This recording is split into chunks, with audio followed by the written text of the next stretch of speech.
Hi, Darksteel here, and welcome to the first ever installment of Prepper Friday. It's actually not Friday right now; it's Thursday, but I'll upload this tomorrow, and then it'll be Friday. I'm going to try and upload every Friday something, some rant about prepping. Probably even just go ahead and do some things, show you some skills that we can use and everything like that. I'm going to commit to that and try to upload something every Friday. And I'll put this all in a playlist together here on my channel called Prepping, and so that should be good. Okay, so today the first thing that we're going to do is we are going to discuss your survivability as a group. Now, some people like to say that they're going to try and survive on their own. Their prepper plan is to be all by themselves. That might work for a time, but that's not entirely viable. That's really the only time that it's an advantage to be by yourself is in short bursts for traveling. And even then, it's good to have somebody watching your back. Particularly if you're going to have to rest at any point, you're going to want somebody else watching out for you. Otherwise, you have to find somewhere to hide or something like that. It's only really viable to be by yourself in a situation where you don't want to be taking care of somebody else. So you're trying to just cover your own back. That way, you know you're not going to make any noises that you weren't expecting. You're not going to trip over yourself. So, for short burst traveling, actually by yourself it would be fine, but not for the long run. Besides the fact, where do you go from there? It's not like you're going to. It's not like you're going to build a civilization by yourself and reproduce by yourself. And so that's an important thing, is being part of a group. According to newscientist.com, the magic number needed to create viable population for multi-generational space travel. Now, I know you're not planning on traveling through space, but follow my logic here. We're talking about pioneers. We're talking about making groups that you're going to grow on. So this is an okay logic test here. So the number of people needed to create a viable population for multi-generational space travel has been calculated by researchers. It is about the size of a small village, 160 people. But with some social engineering, it might even be possible to have this to 80, they say. Now, this is mostly because when we're looking at further generations, we're going to have the problem of inbreeding. If you continue, a herd has to be a certain size, and yes, I'm going to refer to us as a herd. I'm going to refer to people as being part of a herd, but a herd has to be a certain size for the number to be viable. Otherwise, you're going to run into the real problem of inbreeding, of creating an incestual situation somewhere down the line. You need to have enough diversity in your group. And when we're saying 160 people, that can't be 160 of your cousins. I don't know if you have that many, but you gotta go outside the family for your group. What is this? Okay, hold on. Oh, I hate pop-ups. And it's, oh my God, what is going on? Why is it so slow? Okay, come on, go away. Okay. Anyway, so to be viable, you should... Sorry, I lost my train of thought. That pop-up really threw me off. I'm just going to come back. Yeah, just going to do this. You know what? I'll just come back over here.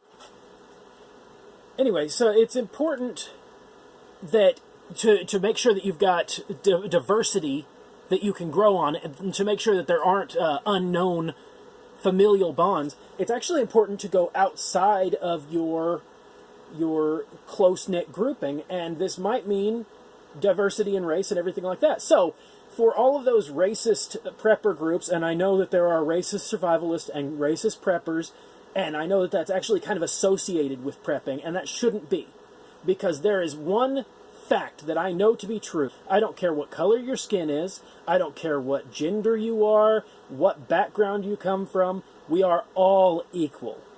Except me, I'm great. Okay, so anyway, I'm not going to go on a full rant about racism or anything like that, but to avoid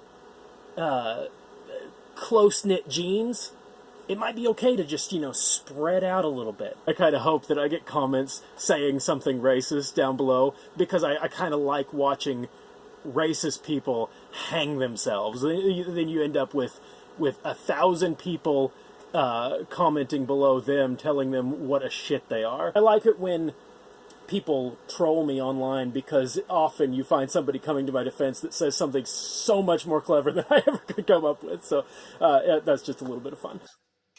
Okay, now I brought you over to Wikipedia to look at, these are some examples of settlement hierarchy, it says. And so we come into, and I'm not even going to discuss this first one, because that is, for most prepper groups, I think for all prepper groups, this is an unachievable number.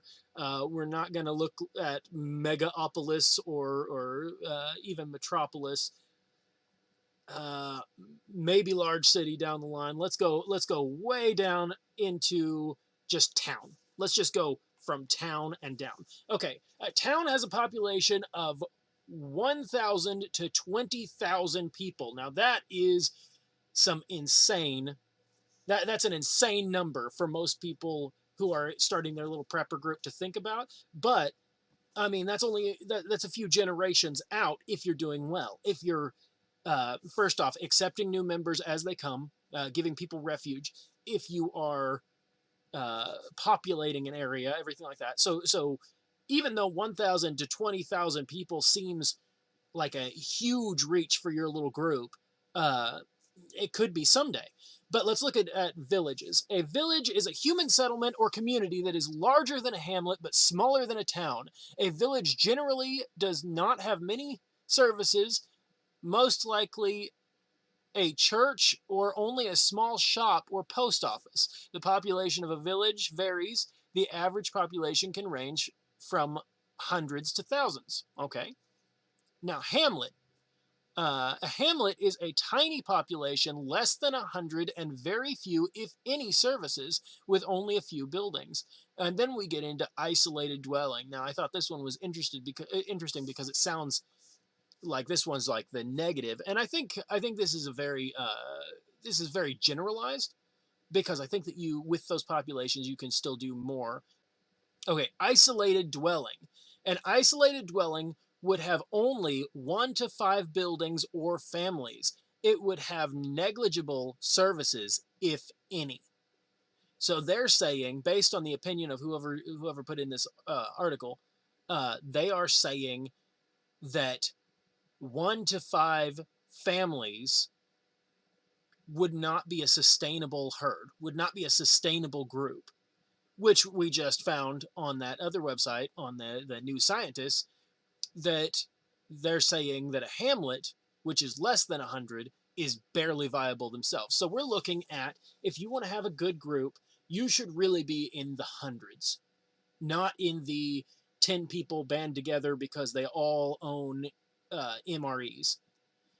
You really got to think about the future, about how many jobs there are, and that's something I've run into quite a bit in what I've tried to do, and we'll get into that a little bit as we go on these Prepper Fridays. But one of the problems is that when you try to cover all your bases, when you're like, okay, we'll have this and that and this and that, and you try and get all of these done, you realize that you need a person for each of those jobs. And often you end up stretching yourself so thin trying to do all of the jobs that stuff ends up not getting done. So it's important that your numbers grow as well. Not just that your tools grow, not just that your supplies grow, but that the people, the amount of hands that are capable of carrying out these tasks every day grows. Because when you're looking at a very small group, you're looking at each person scrounging for their own survival on a daily basis, and sooner or later, they're going to think, oh, well, if he's got this many nuts and berries that he picked today, and I've got this many nuts and berries that I picked today, I can double that amount by taking his.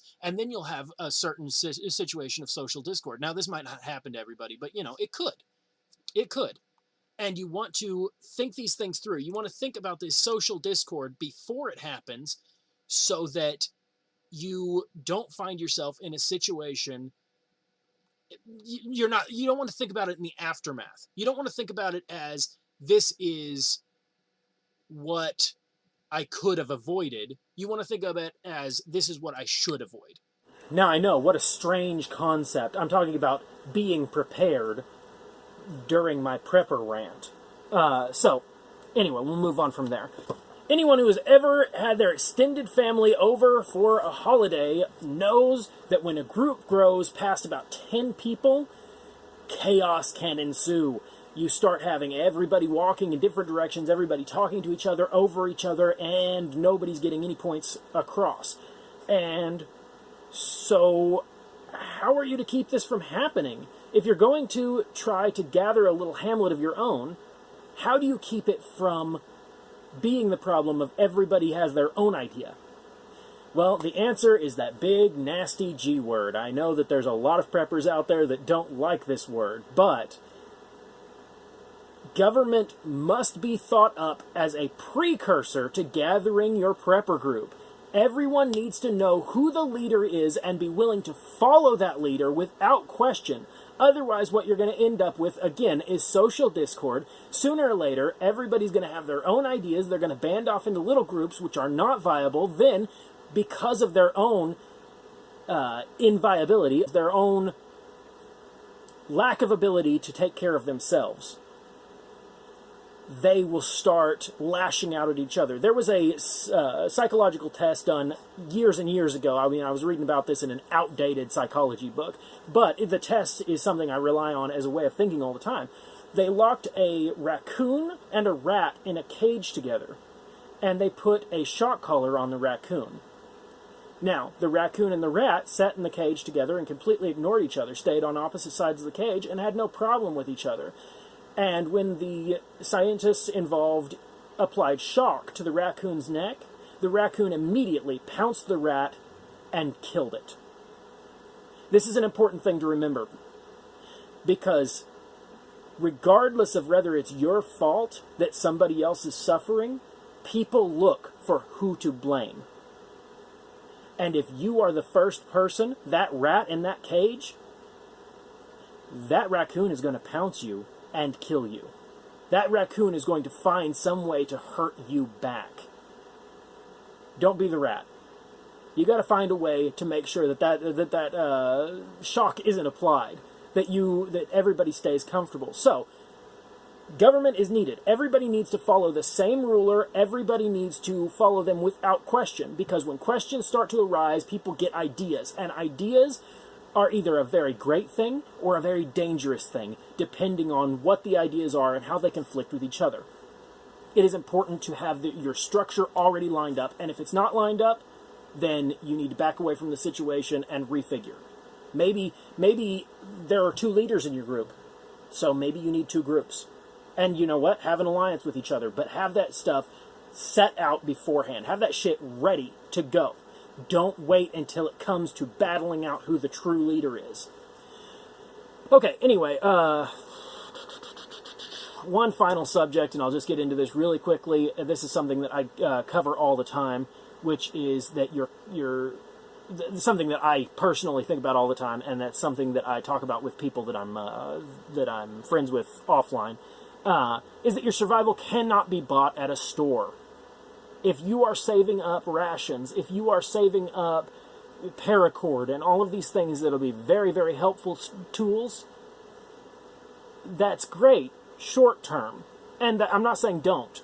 I'm just saying you got to think outside of that, because if you're just setting stuff aside to prepare for a week or two, what happens if it takes more than a week or two? What happens if society never comes back? Are you sitting alone with empty MREs because you've already gone through them? The only thing other people cannot take from you, the only thing that will last as long as your mind will last, is your own knowledge. Grow a knowledge, grow a skill set, grow things within yourself that will help you survive, because your house might burn and take all of your stuff with it. In that case, you need to know how to click two rocks together to make fire. I'm talking Stone Age shit. Start at the very beginning of society. I'll put a link down below for a channel called Primitive Technologies. I'm sure you've already heard of it. If you haven't, click on that link, watch these videos. They're great because you need to be thinking about how we got here. Because if our ancient ancestors could figure it out, so can you. If they could do it, so can you. And you can think up how future generations are going to survive based on your actions today. Anyway, thank you. This has been the first ever installment of Prepper Friday. If you like it, give me a like. If you haven't already, give me a subscription. Put your comments in the comment section below. I think you know where. You know where to put it. Oh boy. You know where to put it. That's a line. Anyway, thank you for listening to my insane rambling. I will be back next Friday to do some more. And in the meantime, check out some of my skits. Let me know if you think they're funny, and let me know if you think that they're not, and I'll find that funny. Why